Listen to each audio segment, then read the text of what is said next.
Do you remember back in the, early 2010s when social media was kind of considered this like raw representation of all of our brains and hearts, right? Like there was this moment coming out of the Arab Spring, right, which Facebook got all this credit for having helped make possible, where we were sort of thinking of it, academics and journalists like myself included, as a place where you could really sort of measure raw sentiment. And that innocent idea led, it turns out, to an incredibly naive period where we were not prepared for the ways in which, political trolls and eventually like whole like country-sized actors came on to these platforms and began to manipulate all of us. The person I'm interviewing today was really out in front of this. Renee DiResta is now an associate professor at Georgetown. She also helped to run something called the Stanford Cyber Observatory, the Internet Observatory, Stanford Internet Observatory. Amazing work she has done over the years. But she started out as a quantitative trader on Wall Street. And then right after, she tells the story you'll hear in a moment, right after she had children, she got drawn into all of the weird anti-vax stuff that she was seeing on social media. And from there became basically like a national resource in understanding how we all get manipulated online. She's testified before Congress. She's done breakthrough research on how, for instance, Russia used these sorts of manipulative tactics on social media for the 2016 election. And now she's written a book called Invisible Rulers about the ways in which we all get pulled to and fro. She is the perfect person to speak to when it comes to the rip current, because as you know, I'm trying to articulate here these big invisible forces that are pulling at us and doing, really taking us far from where we started without us even really realizing. All of that is why I had Renee on here. She's a longtime intellectual hero of mine, and I really hope you enjoyed this hour-long conversation with Renee DiResta. Renee DiResta, thank you so much for being on the Rip Current.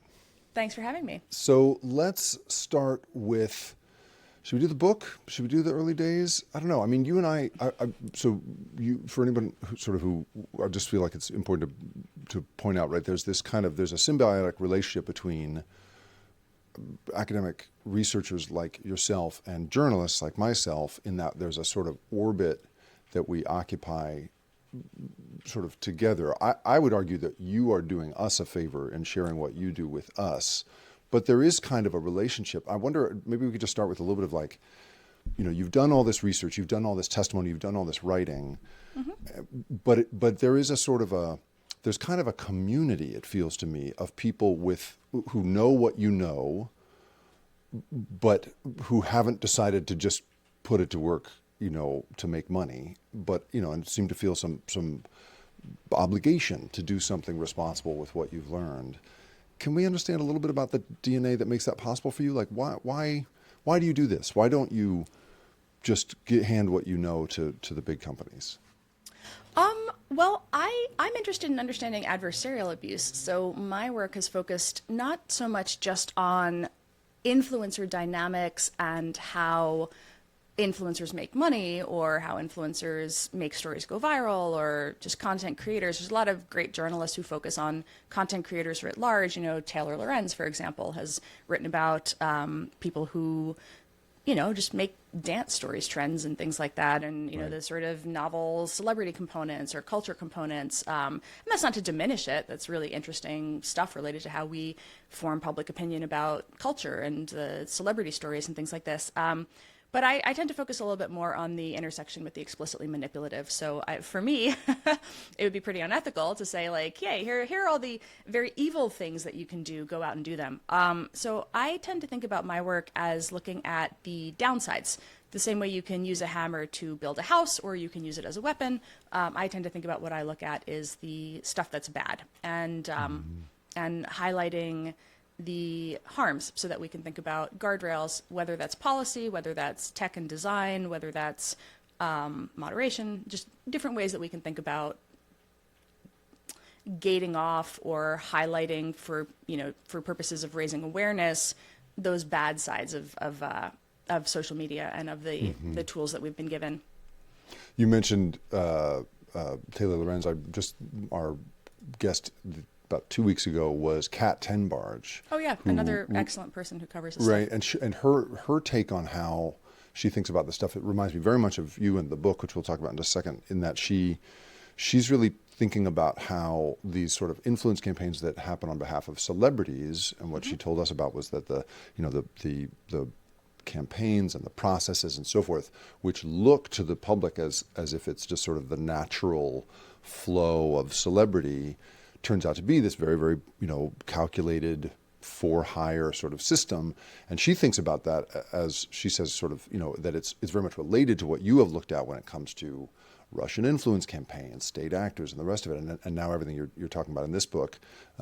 It is interesting to me just how easily some people sort of dismiss this as, influencer stuff, when in fact it is so crucial, it feels to me, to the future of democracy. How do you think about that? Well, so Kat's work, I've followed her coverage of things like Blake Lively and Jason Baldoni, right, and some of these areas where I pay very little attention to that aspect of it when it's just celebrity culture, but when it intersects with the manipulative, right, where you have these character assassination campaigns where, for example, an actress is made to seem difficult, right? And in the case of Blake Lively, I'll be honest, I don't remember all of the specifics. I know there's a court case. There's I believe that, if I recall correctly, she filed a lawsuit related to, or she filed a complaint, I think, related to problems with some intimacy coordinator issues, feeling uncomfortable on set. She was then painted as extremely difficult, if I recall correctly. There was a he said, she said dynamic that was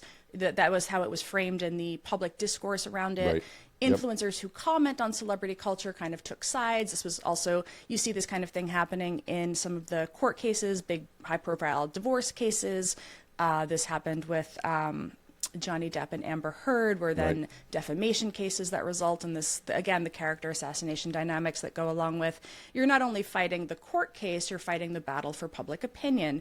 So how is that battle for public opinion framed? Well, it's very much framed in how influencers who are talking about celebrity culture are shaping the discourse for the fandoms, that's very kind of parasocial relationships that people have to celebrities and that people have to the influencers that are talking about the celebrities now. So kind of multiple layers of this, this opinion shaping process.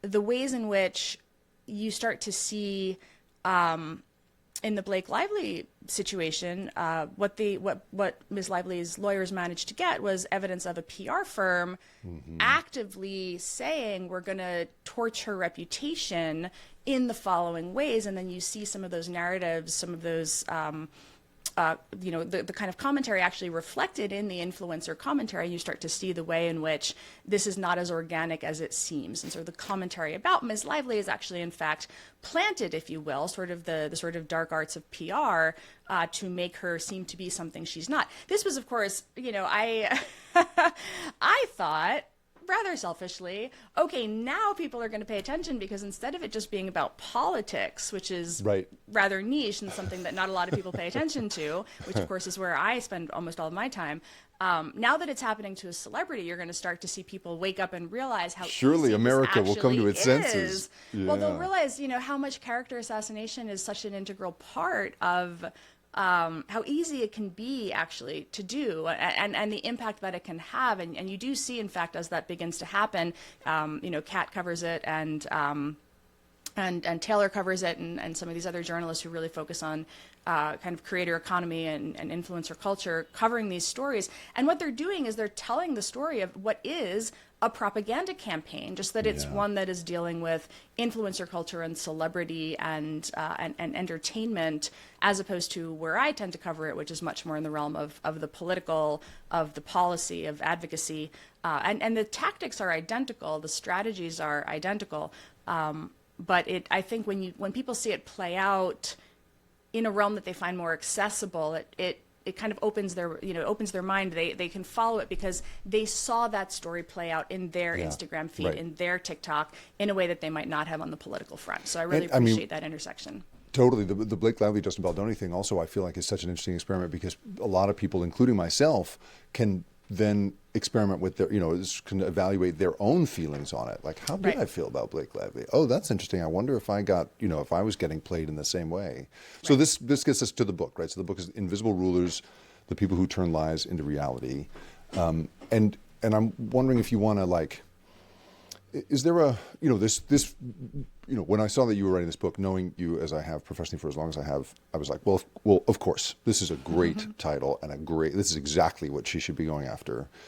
But I'm curious for you, was there a turning point in your life, in your biography, where you sort of first clicked into this notion? I mean, what we've already been talking about, that this isn't just the lawyer on the courthouse steps trying to get the press to print what he has to say about his client, but there is, in fact, a system that does this. Well, like for you, what was your aha moment in realizing this? So I started looking at opinion shaping starting in around 2014, 2013 timeframe. I was I opened the story talking about my experience as a mom who just had her first baby. The experience of when your Facebook feed completely changes. You have a baby. I imagine many people have had this experience. Facebook realizes it can market to you in entirely different ways. And so your feed changes and it begins to recommend all sorts of different types of content to you. Instagram is rather notorious for this. Also, you're sort of shunted into the mom content almost immediately. The mom influencers, are everywhere. The mom groups are everywhere. And, and for me at the time, this has changed a little bit because they began to realize how profoundly unethical this actually was. I was getting referred into anti-vaccine groups constantly. And I'm very, very pro-vaccine. I found this outrageous, actually. It really irritated me. So I created a fake account. Were you in California at the time? I was in California, yeah. What the Venn diagram is that the algorithm picked up on. Well, I made my own baby food. I breastfed right. for a year. I did some of the things that I think it probably keyed off of as being crunchy. I'm really not crunchy at all, actually. But I think, there were certain decisions that I made that I thought from an evidence-based perspective, I was, I was like, I can make my own baby food. It was really just economical. I was like, I don't want to pay for this. It's ridiculous. Totally. Like $4 It's a so pouch. funny Come on, Yeah, you're like I love that you're like that you being evidence-based like as a mom pragmatic, is enough actually. to push you into this wackadoo anti-vax That was actually thing. well because there's some interesting reasoning there, right? One, I think the that notion of like do your own research is it became this sort of warped notion of people who did their research were actually getting referred into these communities that really very heavily focused on we don't trust what the establishment tells us, ergo here are groups where we're doing our research, by which they meant like sharing blog articles, really. Because I created another account just so I could join these groups and see what was happening in them. And what Facebook's algorithm really was keying off of there. This was at a time when it was very heavily trying to promote groups as a new way to keep people on site, to give you a brand new social graph. These are very, very highly active groups. People are really talking a lot within them as they are trying to figure things out, and also as they are highly activist, as they are highly opposed to sort of the mainstream and the kind of what we might consider to be sort of consensus opinion. And there is nothing like that on the other side. Most people who get their children vaccinated don't start groups to talk about it. There is no highly active pro-vaccine parent group because people just do the thing and then they go on with their lives. They don't start a group to talk about it. It is not a major event for them. And so there is no highly active group in which they are constantly sharing information and figuring out how to, wake up the sheep or anything like that. There is just that energy isn't there. So there is no highly activist community with many, many, many posts in it that would indicate to a relatively stupid algorithm, or an algorithm that is just keying off of activity and engagement, that this is something that it should be pushing to people. And so the reason I joined these groups was to try to get an understanding of like what was it about the dynamic and the structure and the engagement patterns that were making them something that was being recommended to people. That was my interest. So my experience there, though, just to kind of get back to your main question, was that this was really attracting people, in part because the algorithm was pushing it out, and in part because they were also paying to advertise these groups. So the people who ran the groups oftentimes had websites. So the owners of the groups, the kind of coordinators of the groups, had websites where they would monetize with ebooks, with supplements, with a variety of different types of products. and they would then pay money for Facebook ads that would push out stories like vaccines cause SIDS, which is not true, but these very kind of scary things that you see. If you have a new baby, you spend the first year of your baby's life terrified that you're going to do something wrong. Checking that right? they're checking them every night. And that's right. yes, exactly. You put the little socks on their feet now, that the breathing monitors, all sorts of different ways that you can, try to not be one of those cautionary tales. And so you receive this ad targeting. It's a very scary thing to get, combined with seeing that there's 100,000 people in this group, and there is no counter group, right? There's no counter content. So this is what you're seeing. And so people join this group, and then they find community there also. They find a place to ask questions, and it's a very welcoming place. And so, this combination of monetization and engagement and community provides people with something that they're looking for, and the realization that there is nothing like that on the other side was very alarming to me. And so I began to wonder what pushes back. What is the alternative to that?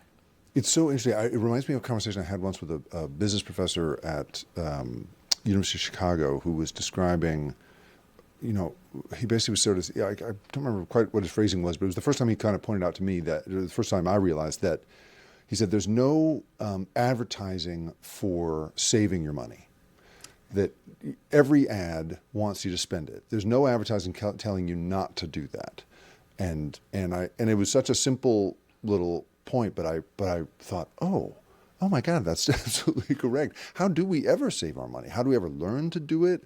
How do we ever learn to that, like it's you're swimming against this impossible tide.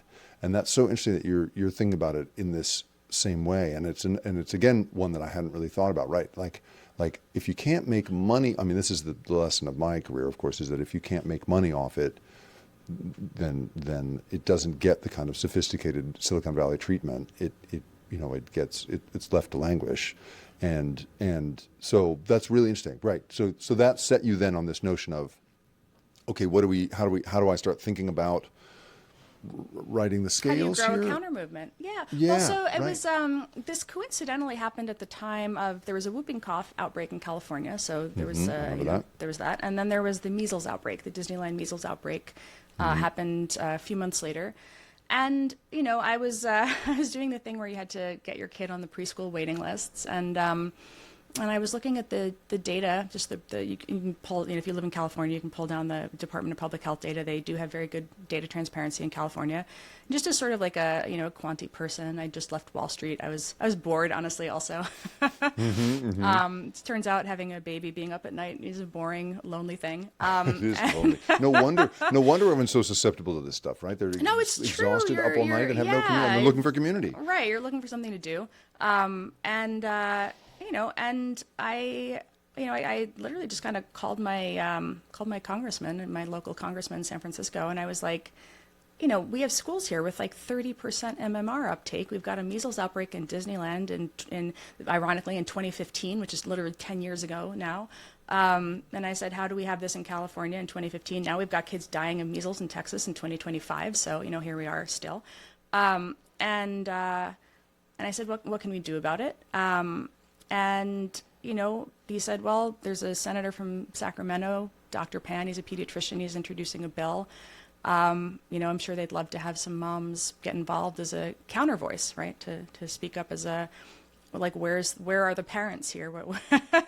Where are you guys? Like, it'd be great to see you speak up. And that was how I got involved in that bill. And we started a group called Vaccinate California. And that was actually how I got involved in trying to grow the counter movement, right? How do you run ads on Facebook to grow that counter movement? How do you get people activated, calling their congressman? When you see 85% of people vaccinating their kids, which is low compared to where you need that threshold to be, but they're still doing it, right? But they're not present in the public conversation at all. When you see that the CDC and the institutions are not participating in that conversation at all, when you see that when I went to run ads, right? Because I wound up being the person responsible for the ad targeting, in our little group. And you start typing into Facebook's, ad targeting tool at the time, vaccine, and all of the auto suggestions that it pushes out to you are anti-vaccine keywords. You begin to realize, like, oh shit, structurally, this is very bad because it's pulling off of what it is intuiting from the vaccine related keywords that people are entering into their profile. So you have all these anti-vaccine warrior kind of identifiers that people are using and absolutely nothing on the other side. So we're thinking, okay, who are the audiences that we're trying to reach and how on earth do we reach them? When the opposite side, they've been ad targeting for so long now, they began investing in social media in 2009. We've got a 6-year deficit here. How do you grow that counter movement, particularly given that there's no institutional support for this and there's nobody providing funding for this? So it's like a couple $1,000 that, I was like, all right, let's ask our friends for some money and try to do this. And, it's sort of an interesting experience, basically like activism and social media. And then, of course, you get doxxed and harassed. It's the other unpleasant piece of social media activism in 2015. It was just a real wake-up call to me that this was not even the future, right? This was the present already, and we were very behind, and we had to do something about it. And that, for me, kind of set me on this path of trying to understand, how is public opinion shaped when we all have the power to do this, right? I was actually a little bit alarmed. I was like, man, I can run ads targeting anybody I want in incredibly granular ways, and I don't have to disclose who I am. That's weird, right? Like, why is that? Why is there no disclosure rule here? Why is there no ad transparency? It really made me a big transparency activist also, just the argument that you should be able to see who's running ads targeting people. That should be visible, I think, to more people. You should be able to see when people are running ads, what the targeting criteria they're using are. There should be minimum viable, minimum audience sizes and some of these things. So it just made me think a little bit about how are we going to shape public opinion going forward, what was possible, what was ethical, and that sort of shifted me from my startup kind of career path into being very interested in this broader question of how is this done? How do you shape public opinion today?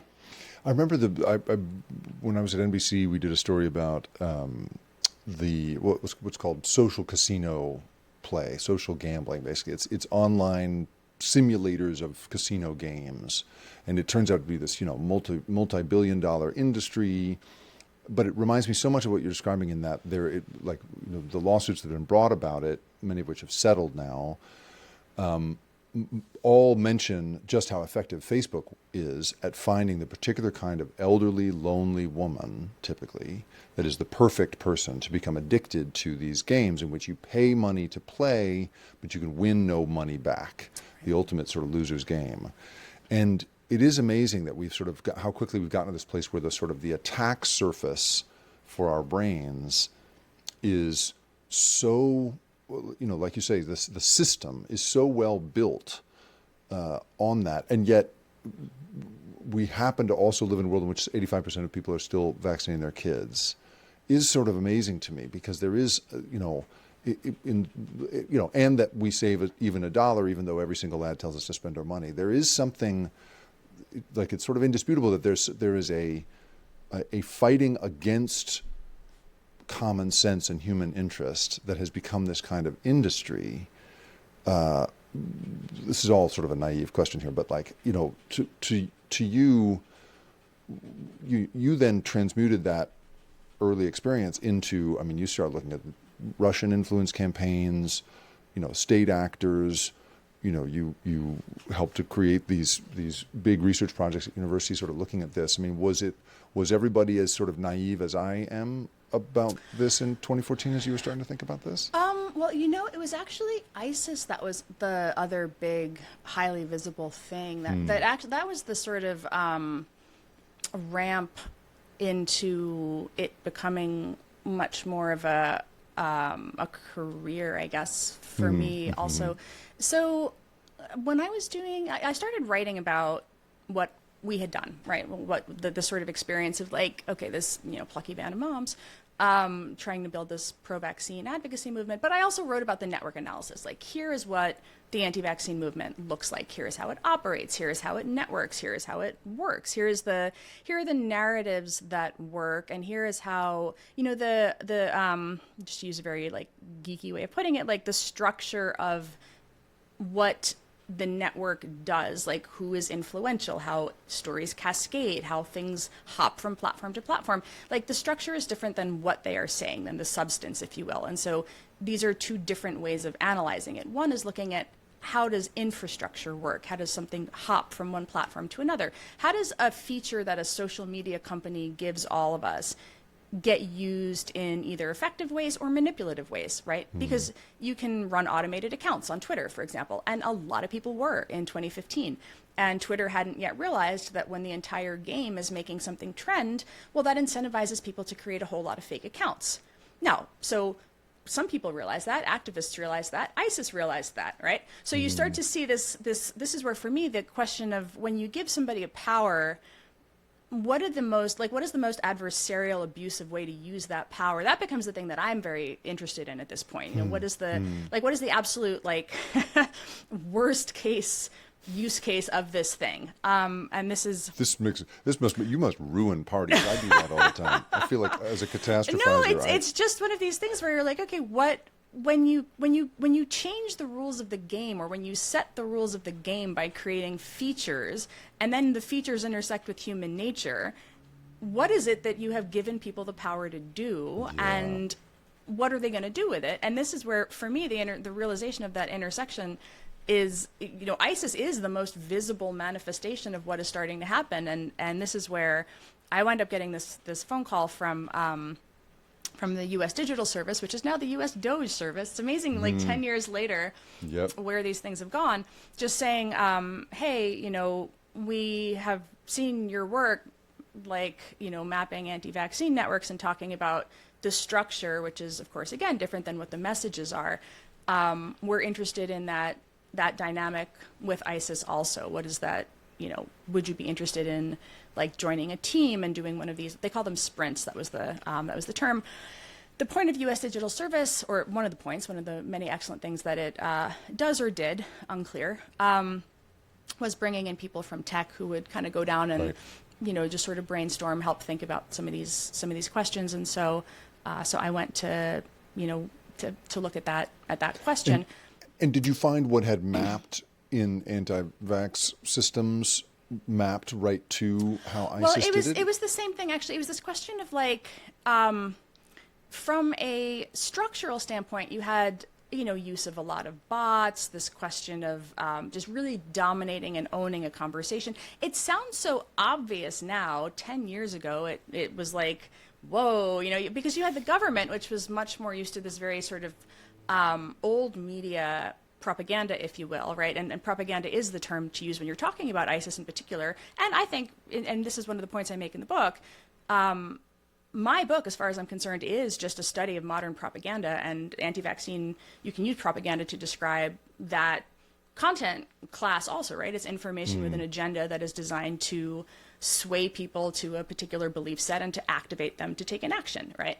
And so what you're seeing happening from ISIS is this dynamic of we can use social media to reach the target audience where they are in a way that never would have been possible before, right? And that's the insight that you see ISIS have simultaneously with Russia, actually. You see the Internet Research Agency begin to emerge at the same time. Also, the realization that if you want to target... This is the Russian propaganda. Right, the Russian actor. propaganda entity begins to realize also that if you want to reach the American public, you don't have to waste your time trying to like launder stories through, you know, little media outlets. Right, through me at NBC. Yeah, exactly. You can just talk to people where they are. You can create fake accounts, hundreds of thousands of them if you want to. Nobody is going to do anything about it because the platforms were not at the time.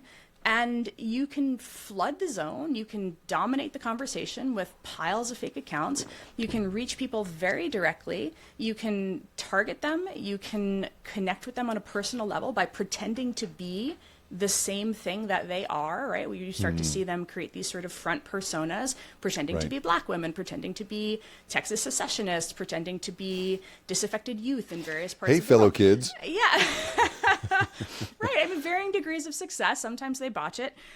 But you see them have this realization that, again, the playing field has just changed. They have a power to do something now, and they begin to do it, right? And meanwhile, the United States government is sitting there trying to figure out, like, oh shit, what do we do back, right? And so the State Department is kind of like tweeting counter propaganda messages at the terrorists, at the ISIS accounts, but they have to do it in an attributed way because legally that's what they're constrained to do. So you can read the media coverage of this at the time. It's kind of extraordinary because the State Department, again, working within the constraints that they have, is tweeting things like the hashtag that they choose to go with at one point is think again, turn away, right? Which is a very long hashtag. It's not a very good hashtag. It's not very catchy. It's certainly not going to go viral. But they're just trying to they're trying to intercede in some way to stop the recruitment of young men sometimes, but also women, right? The jihadi bride influencers are very much a thing, right? There's this projection that they're putting out there in their content of like the glorification, come fight with us. We'll give you a mission. We'll give you a purpose. We'll give you a community. We'll give you camaraderie. We'll give you something to do with your life, right? And they're appealing to these kids, that's who they're targeting, right? Kids, to try to get them to come fight in Syria, to try to get, and they're recruiting them. They're saying like, hey, we're going to talk to you here. We're going to move you to DMs. We're going to send you over to Kick Messenger. We're going to talk to you. We're going to talk to you about how to get through Turkey to Syria, right? And they begin this, they build this recruitment pipeline.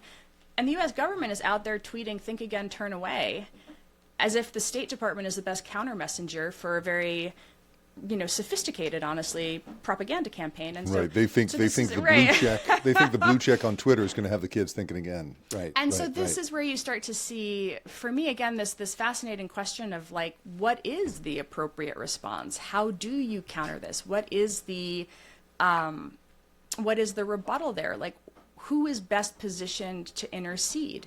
Is it the platforms at this point, right? Does the platform have an obligation to do something about this? That was a huge topic of conversation in 2015. Right. People really didn't know. Like that was actually, it sounds wild to say it in 2025. Maybe not so much anymore. No, but that's right. And back then, right, those I've been listening to as opposed to reading Sarah Wynne Williams' book, Careless People, about the Facebook executives. And it's so interesting being transported back to that period of time when the period of time you're talking about, 2014, 2015, 2016, even I don't know, I guess 2016 is kind of the turning point for me, but there was this real innocence that really was, these were the platforms that had made the Arab Spring possible and were bringing us all together and we're learning how to do crafts together. And, there was a real innocence around it. And so, the suggestion that those platforms should take responsibility for that is kind of amazing. And it's amazing now to think about the period of time when they did feel briefly that they should take responsibility for it, or at least should appear to be taking responsibility for it. Now you're hearing the leaders of those platforms saying that they regret the degree to which they tried to take responsibility for the ills that went on. And we're back in the same, now we're just back in the same, sort of the same political it does feel moment. like, it's kind of, I know because my recollection of that was, it was the Bataclan massacre that flipped that conversation hard, right? Do you remember that? Because what was that's happening... That's the one in Paris. Yes, it was the nightclub in Paris. The nightclub in Paris, that's right. Yep. I remember staying up all night at Al Jazeera just trying to put together like who was the band and how far away is the nearest police station. That's right. I was... if I recall correctly, I was on a plane back from D.C. when that happened, watching it on remember in you could still like the crappy TVs on the back of the chair, and you're all sort of, and everybody was watching kind of the same channel. Yeah. But or maybe it might have been a different terrorist attack, but I definitely remember one of those on this back and forth, because I was living in SF, but going back and forth for this project periodically. The thing that was, because the challenge was, right, nobody wanted the government, the U.S. government in particular, to dictate what the platforms did, right? People were very uncomfortable with that, and rightly so. We had just come out of the NSA revelations, right? That the government is the spying Snowden on revelations, you. exactly. The Snowden revelations, Yes. and so the trust that the government would somehow do right was at an all-time low, I would say. That's right. Absolutely. And at the same time, the idea that American social platforms, and keep in mind, American social platforms are having a global impact at this point, right? So this is an American company, but the American decision, the American ethos is having profound impacts globally. And so you're starting to see that tension develop in other parts of the world as people are saying, why are American tech platforms destabilizing societies elsewhere as well? And then you start to see the guardrails begin to come down around, okay, well, we're taking action against the beheading content, right? Because you recall ISIS propaganda really ran the gamut. And so they start actioning against the egregious gore, right? The terror content. But then there's still the question of what do you do with the recruitment content? And this question of one man's terrorist is another man's freedom fighter is in the mix. That narrative, you Google and you can find people writing those articles at that time. And this question of who takes responsibility really is very much Facebook gets there before Twitter does, right? And so there's that tension between, one platform does something, another platform doesn't, and you do see, which I think actually is quite reasonable. Like I think the idea that all platforms need to move in lockstep is not actually correct. Like that's where I have come down on this over the last decade. But you do start to see the in this particular case, the idea that a terrorist organization is using a platform as recruitment. Public sentiment shifts very, very hard, and this is where you start to see the realization that there is an expectation that they will do something, and that's when the accounts begin to come down, and you start to see the policies emerge that put some guardrails around this.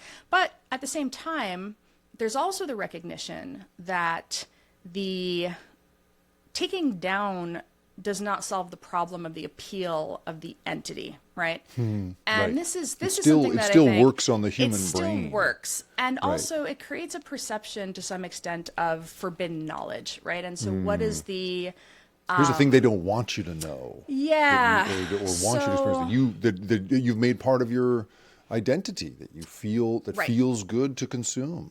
And this becomes something where there are certain bright lines that begin to emerge around terrorist organizations, but that same approach is not going to work on other classes of undesirable content. And so that lingering question that I was, me and the team that was looking at this stuff back in October 2015 around what is the U.S. government response, or even our efforts to grow a pro-vaccine movement in 2014, 2015 timeframe earlier, that question of how do you facilitate counter speech, how do you grow counter movements, what else is there besides takedowns, and how does that emerge, still remains a lingering question that persists even as bright lines begin to emerge around around terrorism and some of the clearer bright lines. So it's sort of interesting to see, though, as you note, the where the backlash, the sort of pendulum swings that have happened as moderation and platform action have been reframed as censorship later on down the road, because you do see the platforms as they're kind of trying to figure out where their responsibility is, how much harm they bear responsibility for, where those bright lines and kind of classes of content, where that responsibility, like where those limits are, that becomes something that the bright lines around, okay, terrorist organizations, Meta comes up with this construction of the dangerous org, right? Dangerous orgs, though, they do expand. We go from, ISIS is a thing that everybody kind of gets behind. Again, the Bataclan massacre and some of these, people driving trucks into marketplaces and things like that. Right. Like the stakes, the real world consequences are quite clearly connected to what's happening online. The public has an unambiguous desire to see them act, and they do.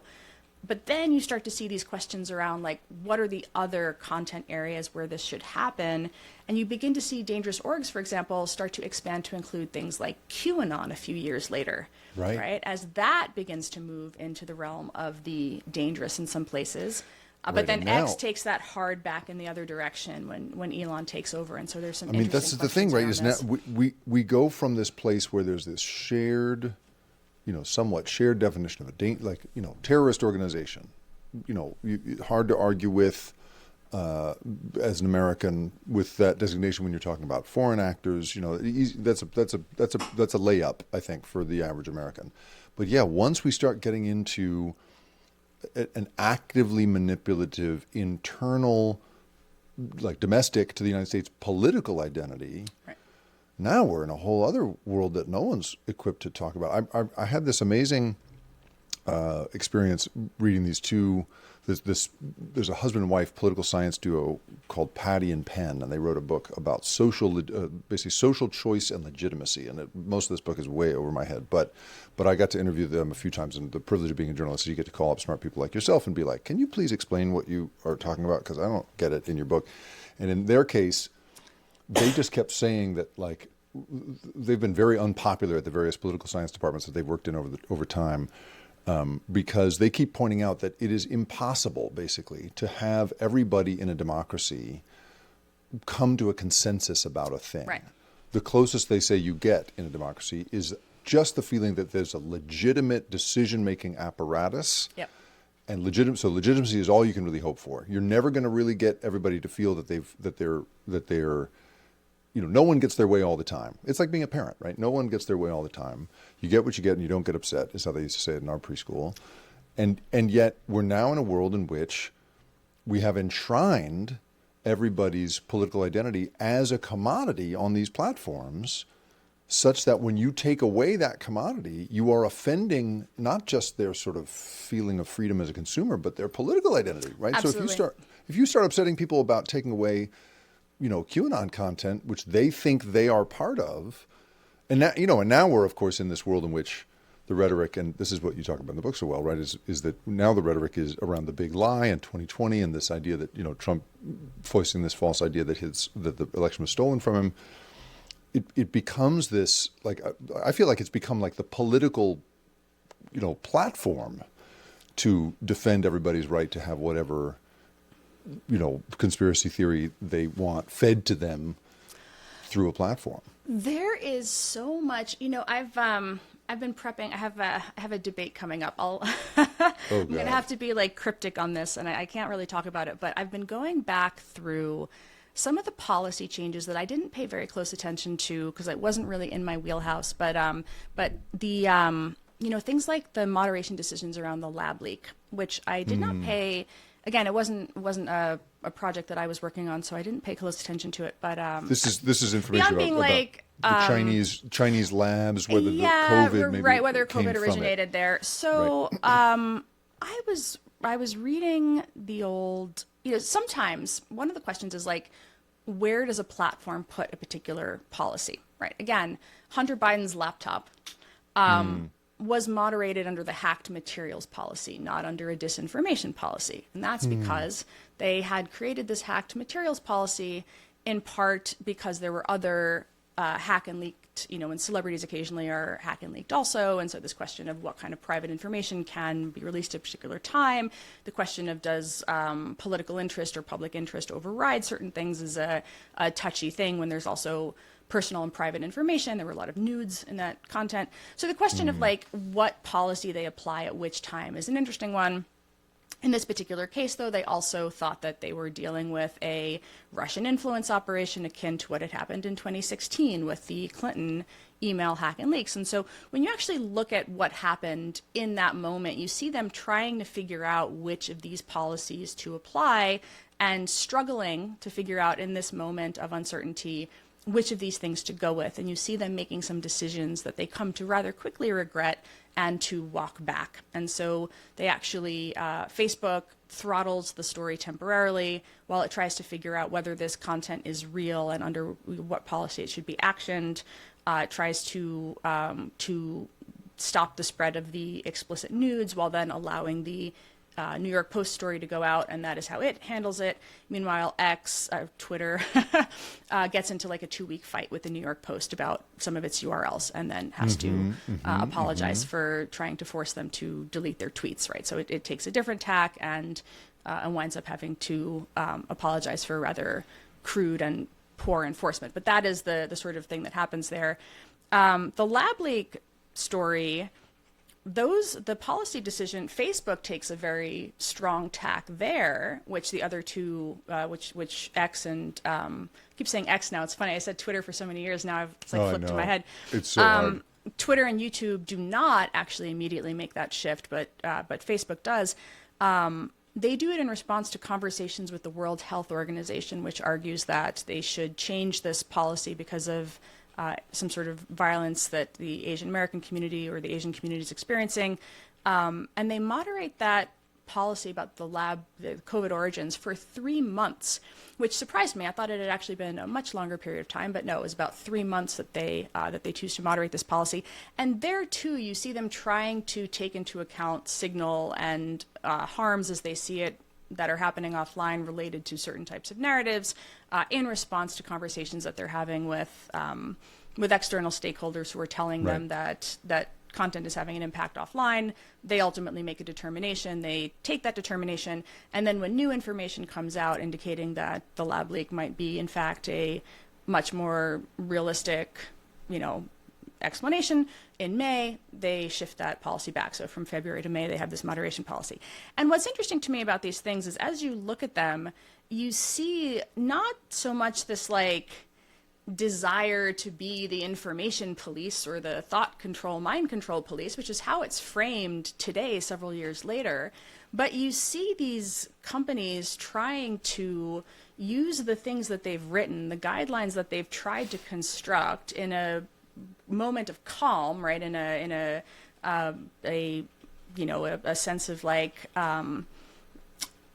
in a moment of rigor, this is what we have decided to do. Here's the policies that we have. Here's how we're going to apply them. Here's the new information that we're trying to take into account, first from this institution, then from this set of news stories, and here's how we're changing our policies in response. So you see them trying to adapt what they're doing to these circumstances in the real world, but that adaptation itself is then quite easily reframed as the prior decision was illegitimate, or the new decision is illegitimate, or the decision when looked at 3 years later is illegitimate. And so there's this constant divorce where even as a person who pays very, very close attention to many policy decisions that they make, is so divorced from our recollection of it and the framing of it and the politicization of it years later, where again, when I went back and read the policies this week, I was surprised to learn that we were talking about something that had been undertaken for a period of 3 months. I thought that this had been something, and this is not to excuse it or say that it was a good policy, right? But this is the policy that they thought made the most sense with the information they had available to them at the time. And as we have moved into this retconning, right? Retcon in the it's a term that comes from retroactive continuity.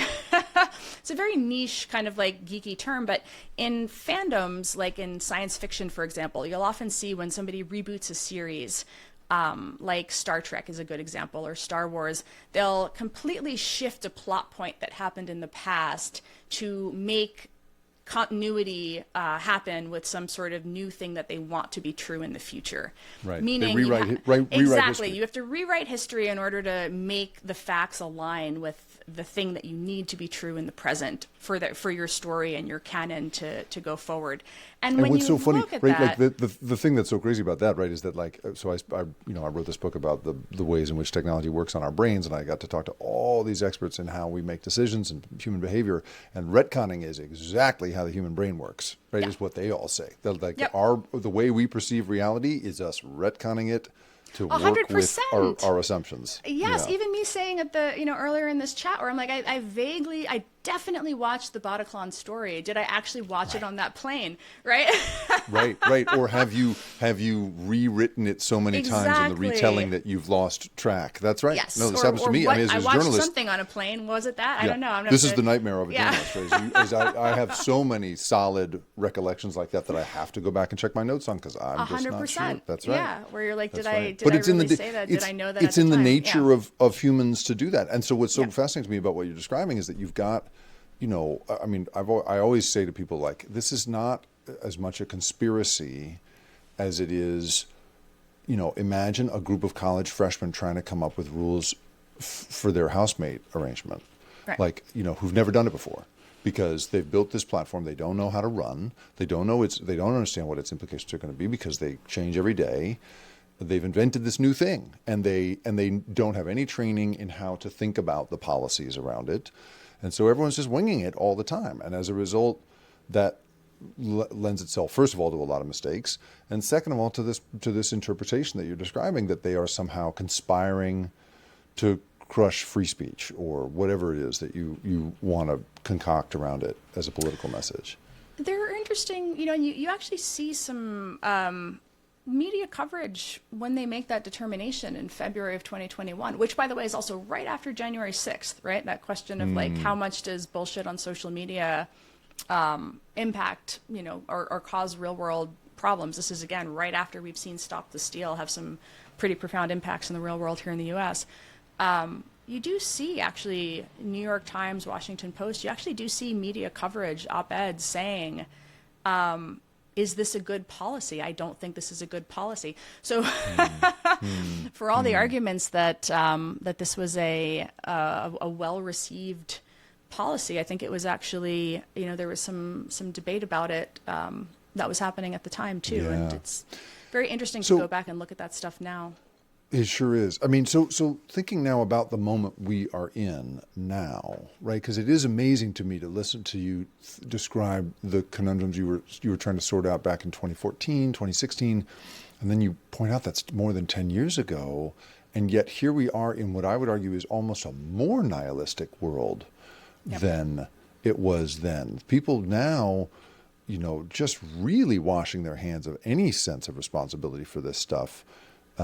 Is really amazing to me. So much so, I think I mentioned this story to you when I reached out by email to try and get you onto the podcast, and I'll just share it here. So I went to a creator event, I was trying to figure, because now I'm in this new weird independent journalism world. I'll go to anything that anybody invites me to if I can learn something. And I went to this creator event in which I don't know what we were supposed to learn, but the organizer of it, she I think the place was mostly about arranging advertising relationships between companies and influencers, I think was what this was supposed to be. And as soon as I described what I do, the organizer was like, well, I don't think they're going to be interested in you, like in your dark critical take on tech and capitalism. I don't think so.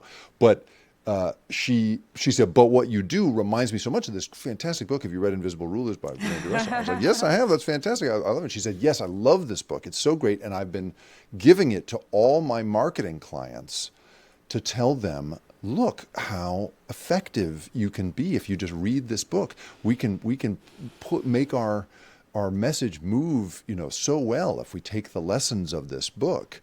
And she said this to me without even a hint of irony. She had no sense of humor about it at all. And I think I said, I don't think that's what that book's supposed to be about, but that was not how she took it. And I wonder, I've talked to other academics who say, oh yeah, I study, how information moves through a network or whatever. And then I get some guy from the Saudi Ministry of Information who wants to talk to me about how to use it. I just, like, I don't know, what do you make of that? The fact that people just aren't taking it the way, lots of people are taking it the way you intend, but a lot of people just see it as another chance to make their marketing more effective. So it's an interesting question.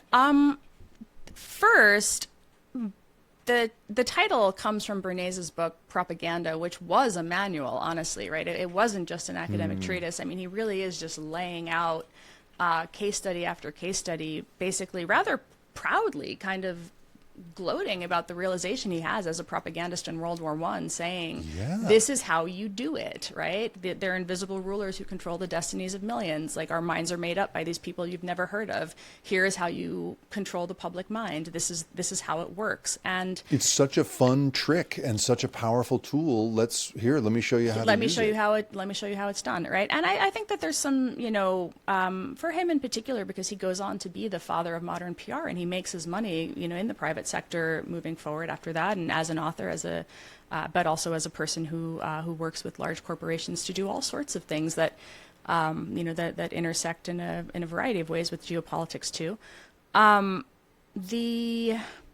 So that's where some of this comes from.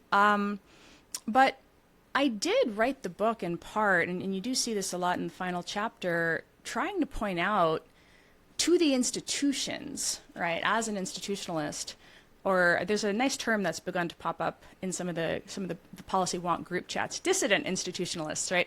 People who believe that they need to do better. It's a cool tattoo, dissident institutionalist. That's funny. How do we drag them kicking and screaming into the modern era? How do you show them this is how it's done and you must do it, right? And so if there is some model of here is how the adversarial actors are doing it, and you must push back. You can't assume that, we're not going to fact check our way out of this or moderate our way out of it. You're not going to take the bad stuff down. The anti-vaccine content is not going to be disappeared from the internet. So here is how it works. You should probably learn from this, right? There are ethical ways to do this. So nobody's saying you need to be running bots, but this is the ecosystem that you must be participating in. When people are engaging with their followers, like, you too might participate in that process. There's nothing inherently unethical about that. This is how you can do it in a way that is aligned with values, but brings you into that conversation so that people see you participating in that sphere.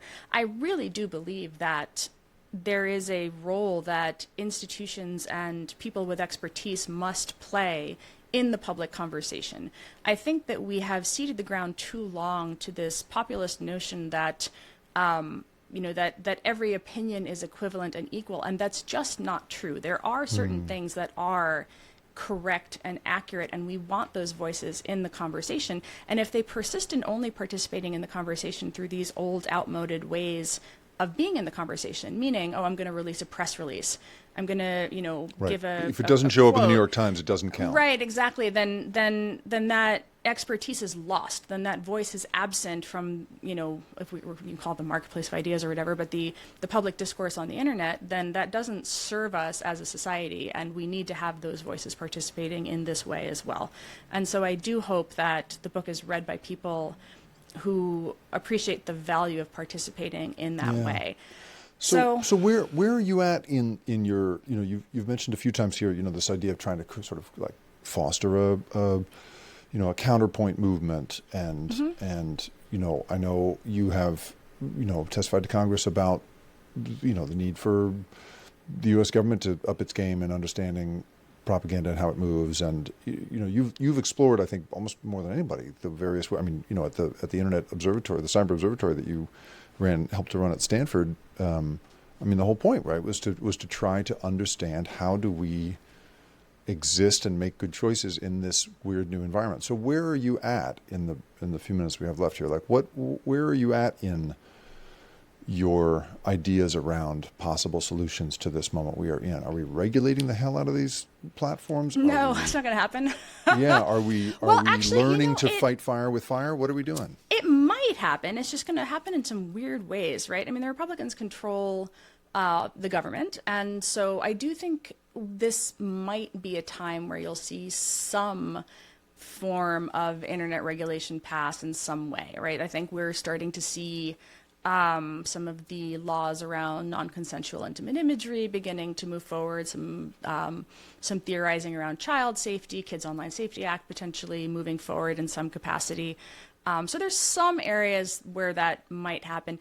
The questions around online speech, there's going to be some challenges because, again, this notion of things like must carry have been have really kind of come into conflict as states have tried to pass laws to that effect, whereas they just conflict pretty significantly with sort of First Amendment understandings that the platforms have a right to moderate and a right to curate must content carry as being they see fit. That you have to carry both sides. Right, exactly. Well, or that you can't take content down, which is where more of the sort of right-wing social media moderation laws have attempted to make them not moderate, you might say.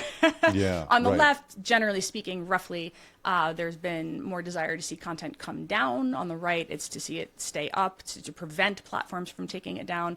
But right now, the current understanding, First Amendment law, is that platforms have a right to moderate, and we have seen that held time and time again. So I think this question of regulation, right now, the more interesting question will be, how does Europe enforce the Digital Services Act, which does give it some pretty significant rights? However, there are going to be some really interesting challenges because what we have seen is signaling from the administration, from J.D. Vance, for example, his speech in Munich, arguing that that the administration will sees some of the European laws as censorship laws, and given the administration's kind of tariff-happy policies, it's unclear to what extent they're going to fight if Europe enforces its laws against Meta and X, which is it has signaled that it intends to do. So we're going to see potentially similar sovereignty battles, because again, even though these things are framed as public squares, they are private companies operating in the European market, and that question of compliance with European laws in European markets is, we saw this play out in Brazil as X went to war with Brazil, and Brazil kind of played chicken and won. So the question is, will Europe go the same route? Because what is big and different this time is that the presidential administration has changed. So, I mean, what I would like to see, though, is, what would you like to see, please? I think the technology has made it possible now for us to have a proliferation of more platforms. And I think that the most destructive thing we had over the last decade was the idea that these were public squares because there were only like 4 of them. And that created a perception that we had a global public square, which makes no sense. We've never had such a thing in the real world. I think from a values perspective and a legal perspective, like, it can't exist. It didn't exist for a reason, right? The norms and the laws, the governance of such a thing, we have seen, I think the experiment has been proven just not to work. So I would actually really like to see us move beyond that, say that the model of like the vast public square doesn't work, move to what I and others have begun calling like community gardens, smaller social, right? A proliferation of different platforms that people can go to have social experiences, to have that connection, to find those people. When you're a new mom and you want that community, you can get that community in a particular place, but it doesn't have to be one platform that is the be all and end all for all of social. And this is where I think the protocol-based platforms that are beginning to emerge, like Blue Sky, for example, it's interesting. It's not interesting as lib Twitter. It's interesting as a technology that allows people to build and create communities and to have much more granular control themselves, to build for their community and to grow sort of, new places where people gather in ways that are not these sort of big social behemoths where participation feels like something that is so fraught, right? Where we have to elevate them to these, to the level of, if you're not on here, you have lost your ability to speak. Right, you're not on state infrastructure. Right, exactly. So I would like to see that proliferation of many, many, many different places where people can speak and participate and find places that align with their values and that have rules that align with their values. I mean, I think that question of, platforms setting their terms of service in accordance with the values that they want to offer to their user base is fantastic. We should see more of it. And that is a much more positive vision than trying to fight for a legitimacy that is held by sharply divergent groups of people across the entirety of the globe. I think that that's just an unrealistic expectation. The book is Invisible Rulers, The People Who Turn Lies into Reality, with Renee DiResta. Renee, thank you so much for being here. I really appreciate it. Thank you for having me. The Rip Current podcast is produced and created by me, Jacob Ward. And if you would like to see more of this kind of content, you can read and watch and listen to all sorts of things at theripcurrent.com. And if you like this show, do me a favor. Go into the Apple Podcast app, into whatever app you're using to listen to this, and not only should you like it, but if you wouldn't mind sharing it with someone and leaving a review, that is the best possible way to get this to a new audience. Thank you so much for being here. I really appreciate you listening.